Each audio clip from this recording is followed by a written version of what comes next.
Okay, after 2 days of vlog, 2 days of hibernation. So Thursday, Friday, it's Saturday now. So I think I'm back. Medyo may energy na ako. May energy naman ako, kaya na it was just like, uh, it was so tiring because like I have to take care of the dogs, then I have to clean the unit kasi nga the last time I was here like it's more than a month. It was like before I went to Vietnam. So that was like what? Feb 24? So Feb 24, March 24. So almost more than a month. More than a month. So hindi naman madumi itong unit kong to. If you leave it as is, it's okay. No?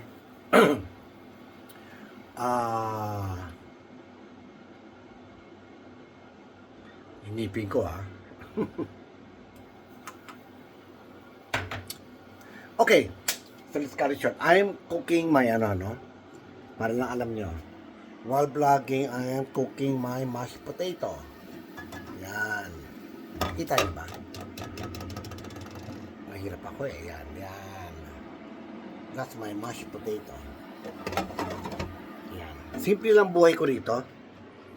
Simple lang buhay ko. I only eat almost once a day. Minsan twice. Yesterday, nagutom ako.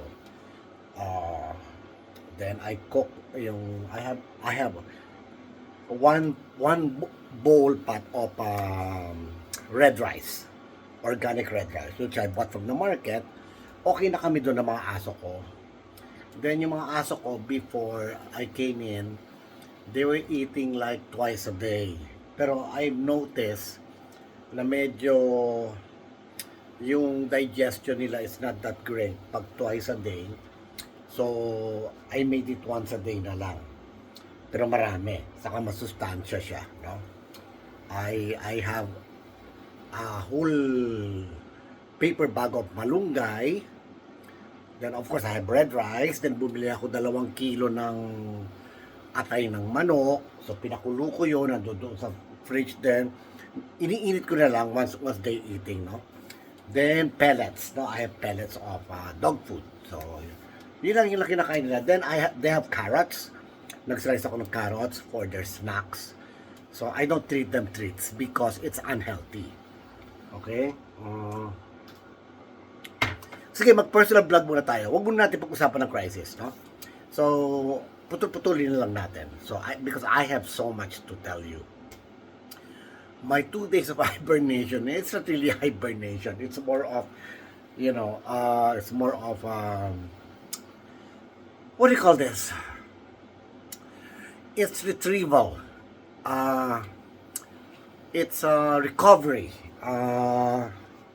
Although it's not really recovery because all my health tools are in Manila. I don't have a sauna here. Papalipat ko nga infrared sauna ko dito, no? So, that's one of my projects. Natuto na ako magbaklas na infrared sauna. So, yung sa bikutan, ililipat ko doon sa kabilang unit. Kasi kasya siya doon, no? So, I have to make, like, hakot. The problem is, ayoko maghakot pa because, of course, the gasoline is so high.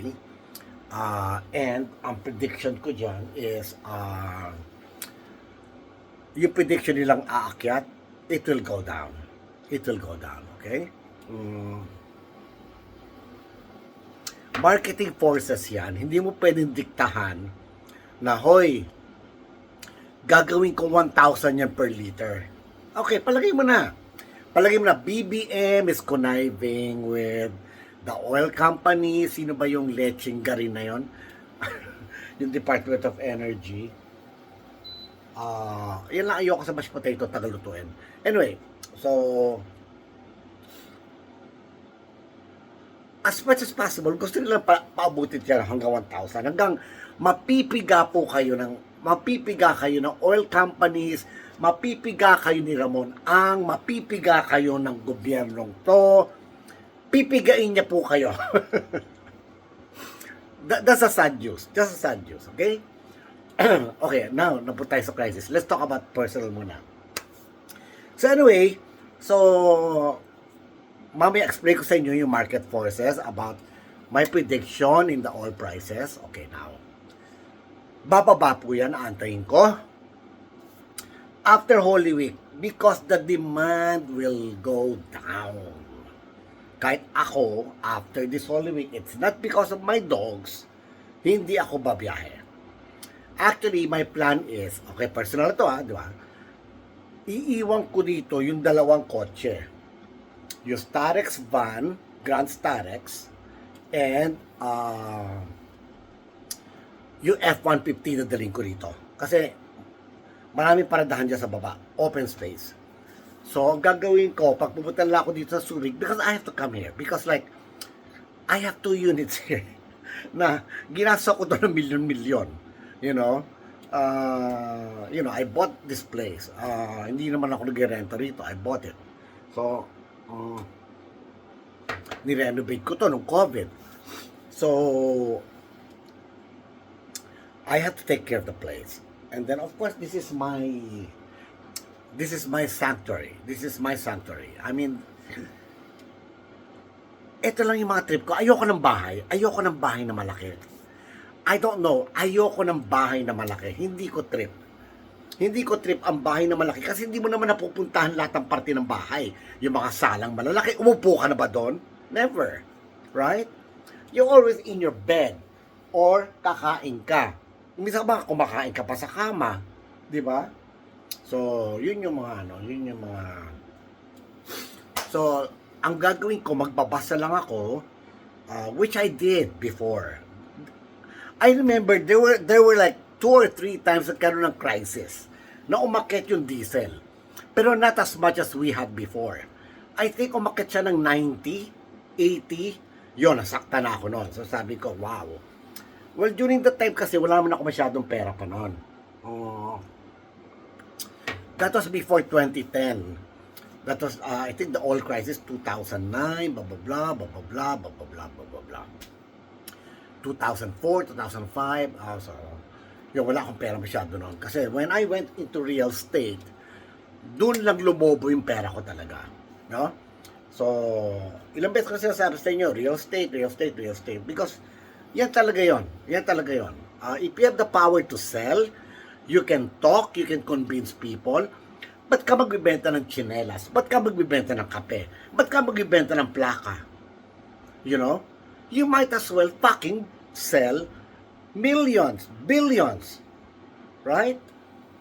Which is nakaka-billion ako before. Okay? In a year, hindi one deal. Well, the highest deal that I had was in 2023, wherein I closed 450 million, one deal.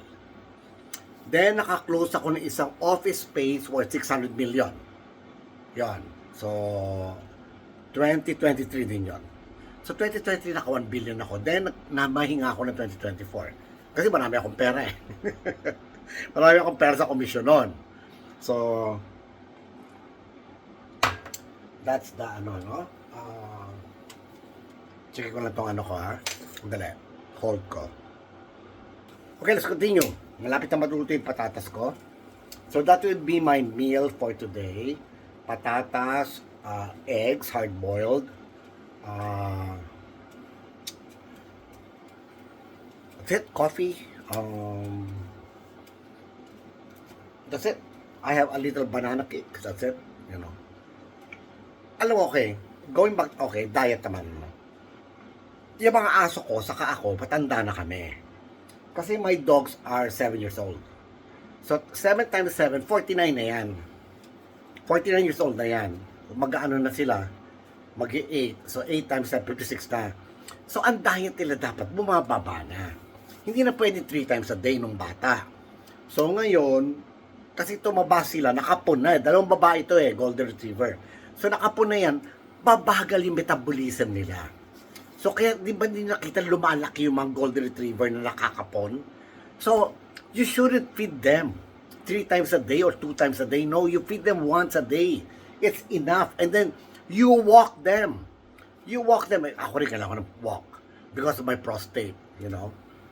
I have benign prostate, ano, no, not benign, cancer pala yun. I have, I have, mali mo, I have enlarged prostate, no. Hindi naman grabe, it's in the normal, but meron. Alam ko meron effect. Siyempre, I'm already old, no? So, when you're old, you don't have to eat too much. Tandaan nyo, you don't have to eat too much. Nagtataka ko, kailan yung ibang matatanda, punyeta. Sorry. Doon kayo kumakain ng 3 times a day. Anuin ang katawan nyo yun, hindi na kayo lumalaki, hindi naman kayo nag-exercise. Bakit? Nag-ano ba kayo? Nagtitennis kayo na 3 hours? Pag 3 hours kayo nagtitennis, cycling kayo ng 5 hours, yan, kumain kayo ng marami. Pero pag naghuhugas na kayo ng pinggan, naglalaba kayo, no. You have to eat only once a day. That's it.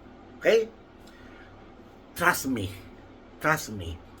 Alam mo, a lot of you do not really trust me. Okay? Alam mo, bago kayo magsalita, what do you think I do? I do my fucking research. I will not talk to you bullshit. I will not talk to you bullshit, okay? Paggising ko, nasa YouTube ako. Bago ako matulog, nasa YouTube ako. Not watching shows or teledrama, no. I listen to the news. I listen to the podcast. I listen to the History Channel. I listen, ano ba nangyari sa Pan-Am? Ba't ba nalugi yan? Ano ba nangyari dito sa kumpanyang to? Ano nangyari sa world market? Ano ba to? Naulit pa tong history na to na oil spike? Nung nag-Kuwait, nung in-invade ng Iraq ang Kuwait? Ano ba yung nangyari noon? So baka may makuha akong tips, okay? Which tells me, which reminds me, I'll tell you about, mamaya when we talk about the crisis, napanood ko yung Evita Peron. For some reason, I don't know. Alam mo, minsan ang Diyos magaling eh. Ang Diyos magaling talaga eh. Bumubulong sa akin yan eh. Sabi niya, panoorin mo Evita Peron. Yung Evita Peron yung kay Faye Dunaway, yung movie. Okay? Marami Evita. May Evita na play, may Evita na ganito, may no. Pero yung Evita Peron, which was done in the 70s, I think it was not shown in the movies, but it was shown on the, it's a mini-series shown on television in the US. Okay? It's Faye Dunaway. It's the life of Evita. Okay? Evita Peron. Now, oh my gosh, you'll be shocked. Actually, it's available on YouTube. It's available sa YouTube, yung Evita Peron. Okay? I'll give you the link. No? You can watch it free. Of course, exceptional si Evita tuloy, si Faye Dunaway. Faye Dunaway used to be my favorite actress of all time. Chinatown, yan, Evita, Mommy Dearest. Oh, she's like... But of course, she developed this attitude, star complex attitude. That's the reason for her fall down. But she's a fucking great actress. You know, great actress, they have this mini world wherein they cannot perform unless they embed the character that they will portray. You have to understand them. They are geniuses, like painters. They are eccentric. They're eccentric people, not only actresses, painters, mathematicians, Einstein. They are all eccentric. You know, you have to, because they're geniuses in their own ways. You cannot understand them. You just cannot be, maging regular ka na tao. They cannot. They cannot be a regular person. Okay? Napunta tayo kay no? Pero panoorin nyo yung kay Evita. I'll tell you more about the effect on the crisis and that fucking thing. I learned so much again from that miniseries. I was supposed to watch Left Behind by Jenkins, no? I lost the book. I lent to somebody, and you know the problem with lending books, it never got returned. Even my DVD series,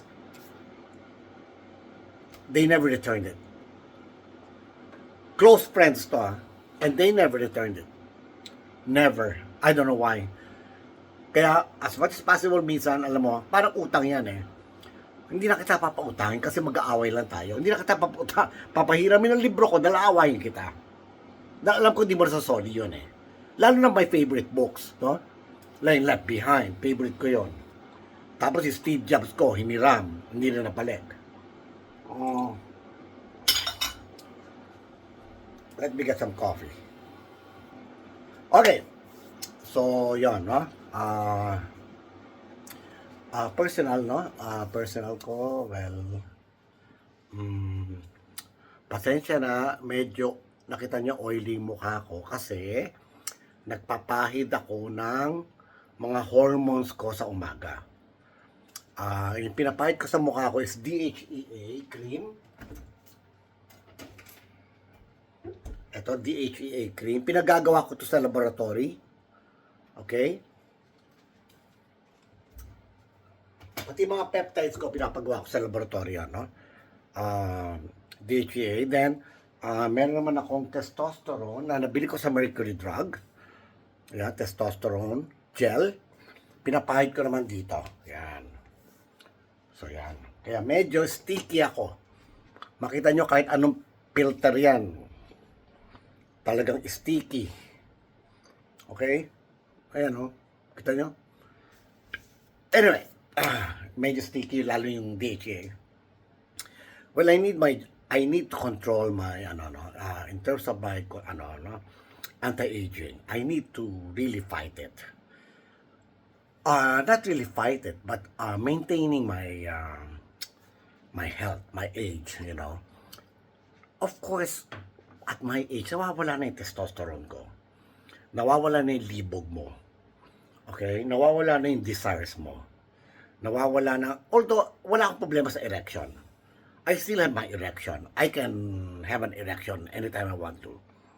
I can ejaculate anytime I want to. In fact, yesterday I ejaculated 3 times. Therefore, well, I have to sometimes, you know. Kasi para matanggal yung bara.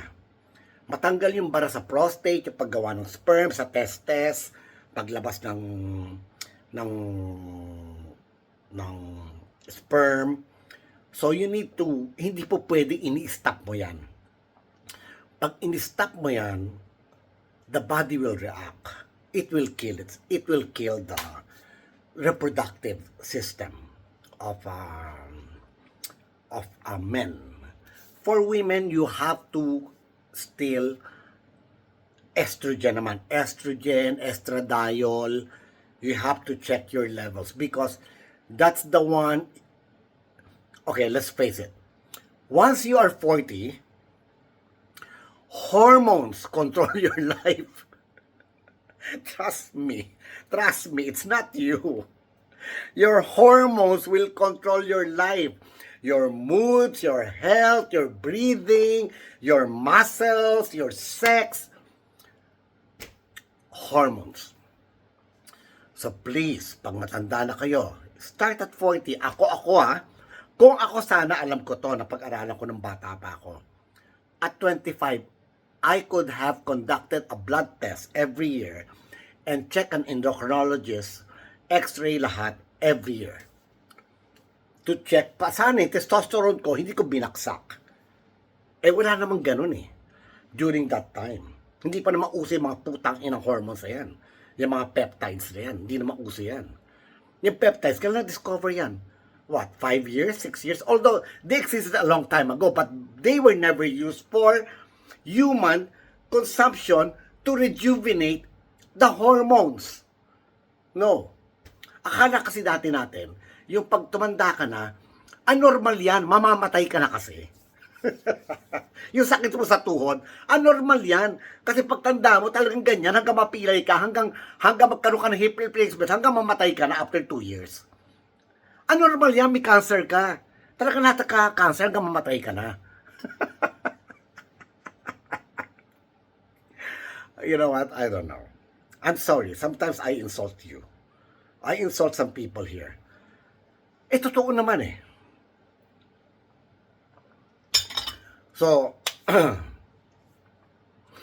siguro a lot of people are praying, sana magkasakit ka para ma-prove mo na mali ka rin, Miko. Well, nakakasakit ako. And I tell you, binobroadcast ko yung sakit ko. Di ba? Yung virus ko na napakatagal na umapekto sa I think it even affected by bone marrow. Yung joints, it's not really a big fever that will flatten you. You can still function, but it's there. And then it took me almost a month to get rid of it. Lately na ako nakaget rid. Yeah, lately lang. I'm supposed to go to the gym and here comes the virus, di ba? Ayan, tanggal naman yung gym ko. But once I go back to Manila, I have to go to the gym. Why? Wala nang gagawin ko. Wala naman tayong gagawin. Gera na eh. Ano ba gagawin mo? Take care of your health. Di ba? Erase mo na mga future plans ko, future project, opening a bar, opening up a recording company, building a beach house again in my Zambales beach.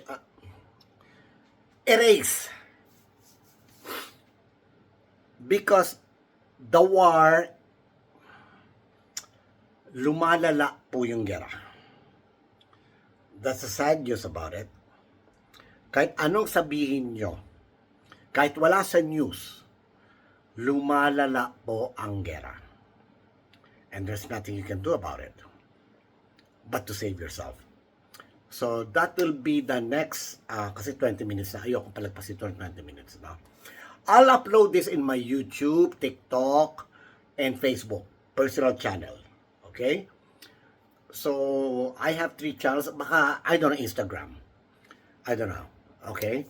The reason why I blog is not to get views or like.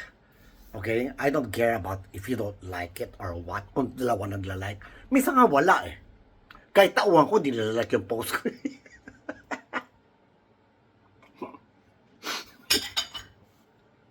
Dati ang dami ko ages, siguro mga 15. Sabi ko, putang ina nyo, nagpo-post ako ng isa sa inyo, wala nagla-like.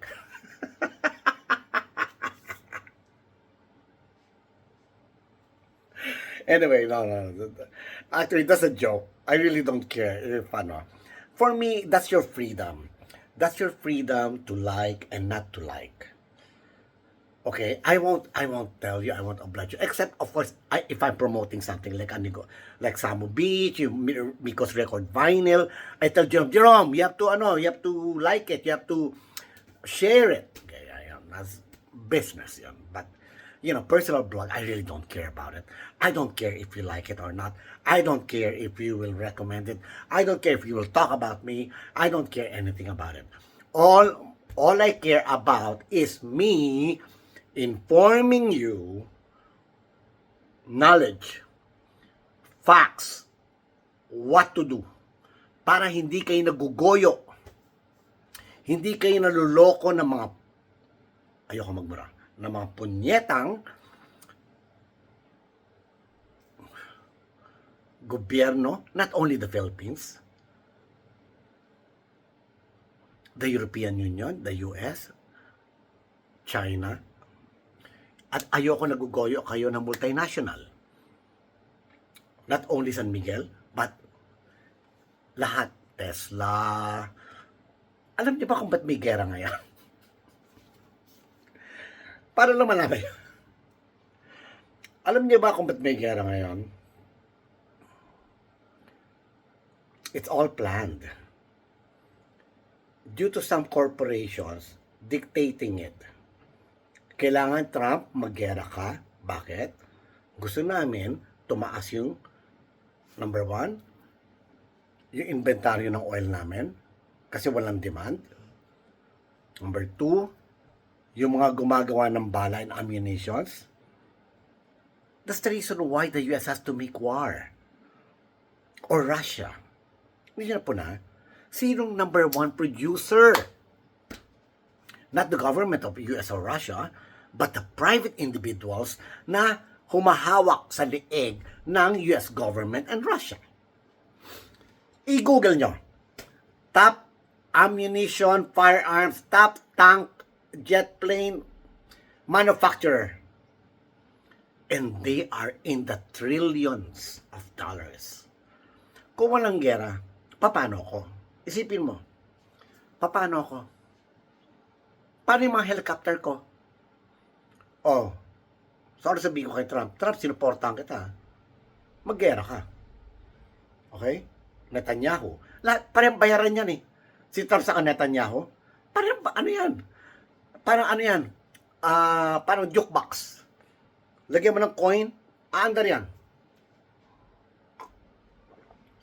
Sorry to say, hindi ko alam, baka mamaya maban ako there. Maliit lang naman ako. So, maliit lang ako. I'm a small voice. Sabi nga ni Lea Salonga. So, I'm a small voice. I don't think so. I will be banned. I will be killed. Although what I'm telling you is endangering myself. Because like, alam nyo ba marami nang napatay dahil ini-expose nila yung truth? Yung mga corporate truths, you know? Si Snowden. Look at Snowden. Si Snowden. Pag-aralan nyo si Snowden, yung mga nilik niya. Kasi practically nanunood yun ang yun. Balitang pulpul, kay Claire, teleserye, Itbulaga. Tigil nyo yan. Wala kayong mapapala dyan. You have to know what's going on. At ginagawa kayong robot hanggang mamatay kayo. Pinifeed kayo ng junk foods, pinifeed kayo ng mga hanggang ikamamatay nyo. Pinifeed kayo ng water bottle sa puno ng dioxin. Wala akong water bottle dito. Wala. Okay? Tapos pinifeed kayo ng kung ano. Okay. Please lang, kung bibili kayo ng mantika, ito, tip ko lang to please, ito bilhin nyo. Coconut oil. Coconut oil. Huwag kayo bibili ng corn oil, sunflower oil. Iba tong castor sa mukha ito. Saka sa katawan. Okay? Coconut oil po. Yan, coconut oil. Yan. Coconut oil lang po tayo or MCT oil. Ha? Huwag kayo bibili ng processed oil. That is cancerous. Hydrolyzed oil. I-google nyo, hydrolyzed oil. Saan ang gagaling yung corn oil? Sa corn? Saan ang gagaling sunflower oil? Sa sunflower? Bakit? May oil ba yung sunflower? Natanong nyo na ba sarili nyo yan? Yung soy, may oil ba yung putang inang soy beans na yan? Pinagluloko kayo ng mga putang inang multinational na yan. Oh gosh. Kung paano kayo niloloko, pinapakain ng lason, kayo naman bili ng bili. Great Taste 3-in-1. Putang ina. Pakita ko sa inyo yung YouTube. Alam niyo ba yung mga 3-in-1 na yung putang ina, walang kape? Kaya kayo nagigising dahil sa asukal. May fructose, may corn syrup, may sugar, walang sugar, plus fructose. Which is really bad for you. At walang kape. Yung kape minimal. Meron video sa YouTube. My God, nung nakita ko yun, putang ina. Good thing I don't do 3-in-1. Kasi sanay na ako talaga sa brewed coffee eh. Kung kunyari nasa probinsya ako, nasa Boracay ako, wala akong breakfast, nagtitipid ako, I cannot brew my coffee, bibili ako ng Nescafe. Which is correct. Yung Nescafe daw, safe. Yung black, yun ang bibili nyo. Yun, pure coffee yun. Although hindi pa naman, pure coffee yun, although roasted and exposed na, pero pinaka-safe yun. Para hindi kayo magka-cancer. Okay? Humaba na tayo, 30 minutes na, no? Personal ko pa lang to. Next is, ang vlog ko, Crisis and Me. Ano magagawa mo to save yourself in this crisis? And what is ahead? Okay?